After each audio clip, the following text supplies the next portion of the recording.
Welcome to this Forge College Explainer. This is part of our Applied Solidity development track.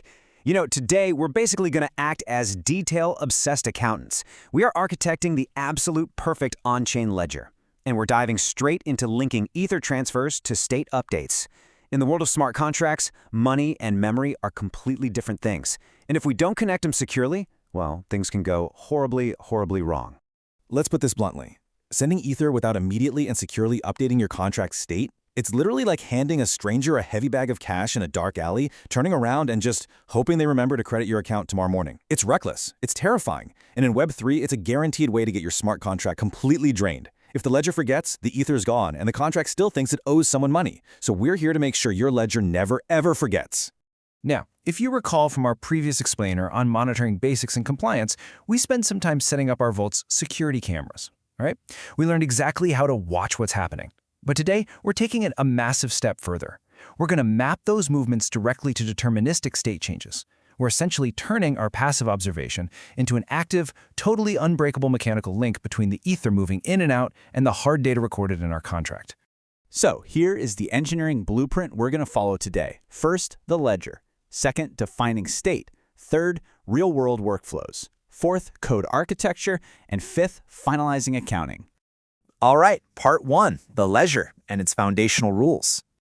Think of our ledger as this rigid mechanical gear system. And the golden rule of that entire system, the checks, effects, interactions pattern. State transitions absolutely must happen before or completely independently of external calls.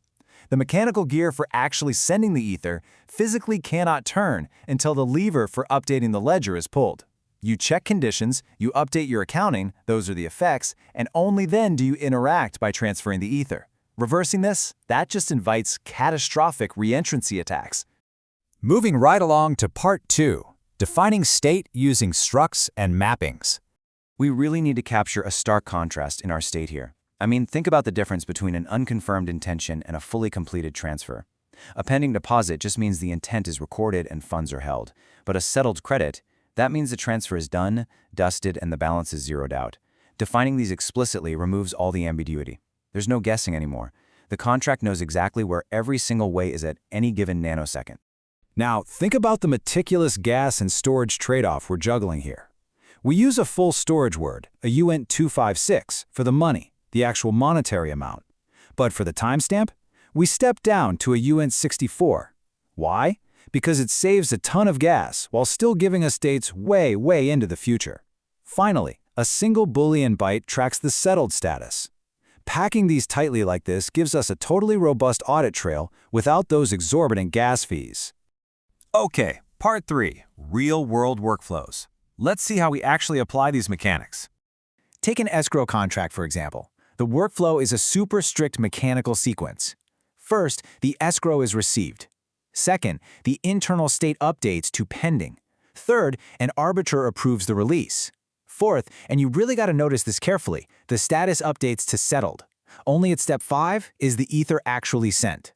The Ether is strictly moved after the state transition to settled has been permanently locked right into the ledger. It's the same deal with pull-based withdrawals. They require extreme discipline. An event authorizes a payout. We update the mapping. The recipient comes to withdraw. We check their balance. And then we set their balance to 0. Bam! Only after that balance is completely zeroed out do we perform the external call to hand them the Ether. This is classic checks, effects, interactions.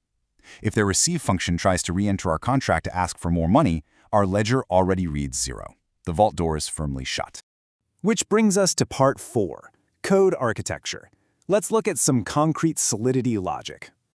First up, we're packing our deposit file folder. We set up a struct with a UNT256 amount to hold the total credited, then we throw in our compact UNT64 first seen timestamp and a Boolean settled lifecycle flag. By grouping these together, a single storage slot can often reflect both the numeric value and the status data. That keeps our on-chain footprint incredibly lean and lowers gas costs for our users. Next, we take those meticulously crafted folders and place them right into a mapping.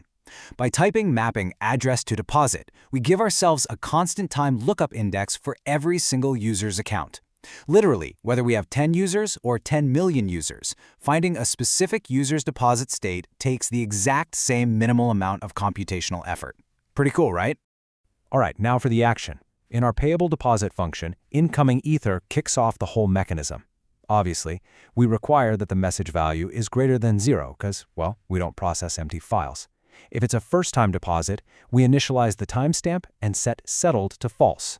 Then, we directly increment the mapping amount. And finally, we emit a deposited event so off-chain watchers know exactly what transpired. And here is the payout function. This is where our golden rule really shines. A user requests a withdrawal. First, we require that the account isn't already settled. Then, we deduct the balance. We mark it as settled. We push a record to the payout's history array. Boom! The ledger is entirely updated, the effects are fully realized. Only then, at the very end of the function, do we perform the recipient call to actually send the value. The state dictates the transfer, never the other way around. Finally, part 5. Finalizing accounting. Let's prove this vault actually works. So the absolute crucial point here is using unit tests to definitively prove that our on-chain ledger perfectly matches the actual flow of ether. We write a test that sends exactly 1 ether, and we mathematically assert that the mapped amount equals exactly 1. We trigger the payout, and we assert that settled flips to true. We verify the payout's history length actually increases. We are proving, beyond a shadow of a doubt, that our invariants hold up under pressure. Look, if you remember absolutely only one thing from this entire explainer, let it be this totally unbreakable law of smart contract architecture. State changes must always happen before the ether leaves the vault. Engrave it into your mind, tape it to your monitor, make it your core development mantra. It is literally the line between a secure, decentralized application and a catastrophic exploit. We've built an unbreakable vault today, but, in Web3, security is really only half the battle. If your rock-solid ledger costs your users an absolute fortune in gas fees, literally no one is going to use it. So, are you ready to optimize the gas footprint of this perfectly architected ledger? Next time, we're going to tackle advanced gas optimizations. Until then, please visit forge.college to explore our other programs and truly master applied Solidity. Keep building securely, and I'll see you in the next explainer.